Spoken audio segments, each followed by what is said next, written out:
Now, 2023 is starting off on a positive note with significant decreases for both petrol and diesel. Both grades of petrol have decreased by R2.06 per litre, while diesel has dropped by R2.80. My next guest says a decrease in fuel prices will help in the fight against the high inflation. Efficient Group Chief Economist Dawie Roodt joins us now. Dawie, thank you so much for joining us this morning. Now, what can we attribute this decrease to? Oh, good morning to you. Certainly very good news for South Africans and especially for certain industries. But there are only two real reasons that impact on the petrol price and the diesel price for that matter, and that's the international oil price, of course, and the exchange rate of the rand. And both these two factors work in favor of a lower petrol price and a lower diesel price. So the rand behaved quite nicely recently, and in fact the rand continues to behave quite nicely, and while the international oil price, which was the biggest driver behind the fall in the petrol price, also came down quite substantially. So certainly very good news, and it, like what you've said, is that this will contribute in the fight against inflation, and I do believe that inflation over the next couple of months will gradually slow down.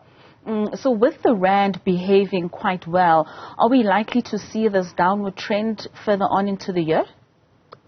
That really depends especially on the international oil price. I believe the rand to remain fairly stable over the months and so, but the international price, that is really the big question here. And that, of course, is a factor of things like, for example, the war in Central Europe. That can affect that. But my suspicion is that the oil price is also likely to drift lower a little bit. And that means that we can expect further cuts in the petrol and in the diesel price. But do not expect another R2 or R3 reduction. This time around is probably going to be somewhere in a couple of cents. Well, we were really hoping for another R2 or R3 reduction. Will we then see a direct impact on the price of food, especially because the soaring prices of food have really hit hard on the pockets of South Africans? Will this assist us in any way? Well, the assistance will not be in the form of lower food prices necessarily, although there could be a bit of a fall in food prices here and there, but do not expect food prices to come down much. The best that we can really hope for is for food prices not to go up further much. Of course, food prices are quite volatile. Certain food prices can come down indeed, but I don't think we're going to see food prices coming down to where it was a year or so ago. That is very unlikely to happen. But even if food prices stop going up, that indeed will be good news for us as well. So yes, here and there some food prices could come down, not necessarily only because of the petrol price, because of other factors as well, but gradually what I think will happen is that the food price inflation itself is likely to slow down, and that food prices are unlikely to keep on going up the way that we have seen going it up the last year or so. Keep in mind, there's never a one-to-one relationship between the price of bread and the price of petrol, as an example. So if there's an increase in the petrol price today, don't expect the bread price to go up tomorrow. There's always leads and lags in the economy. So it takes time before these various changes in prices affect other prices in the economy. But the good news certainly is that I don't think food prices is likely to keep on going up the way it has the past year. Talking about leads and lags, and you touched a little bit on the conflict between Ukraine and Russia. Where would we see ourselves later on in the year should the conflict continue?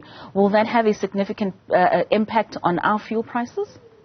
Well, of course, there are various scenarios on what's going to happen in Central Europe, in Ukraine, for example. My most likely scenario is that we will see this war is going to go on for a very long time, which will keep certain commodity prices elevated, but not necessarily pushing it up further. So I think the oil price will remain round about, say, $75 or somewhere there, if the conflict continues, which I expect it to happen. But there are two other scenarios as well. If the conflict widens out and more countries get involved in it, then the oil price can actually go up further. I hope that's not going to happen. But the other scenario also suggests that the oil price can fall substantially more if, for example, countries like Venezuela start pumping more oil and they are allowed to start selling oil. At the moment, there are quite substantial sanctions against Venezuela. They are a major oil producer, and once those sanctions have been lifted, then they can actually start pumping a lot of more oil, and that can result in the oil price coming down substantially. So the most likely scenario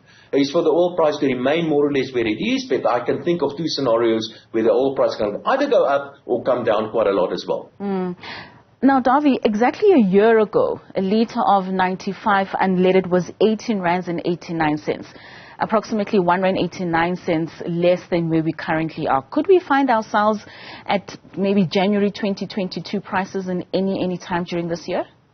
Not impossible, certainly not impossible. I think that's stretching it a little bit. I don't think that's going to happen, but it's not impossible that we could see the petrol price coming down by another rand or two, depending which one of those scenarios that I pointed out plays itself out, of course. But that's not impossible to happen. That will be very good news for, of course, for inflation, and that will actually create the opportunity for the Reserve Bank to start increasing interest rates at smaller margins, and by the middle of the year we could start speaking about the possibility of a reduction in interest rates even.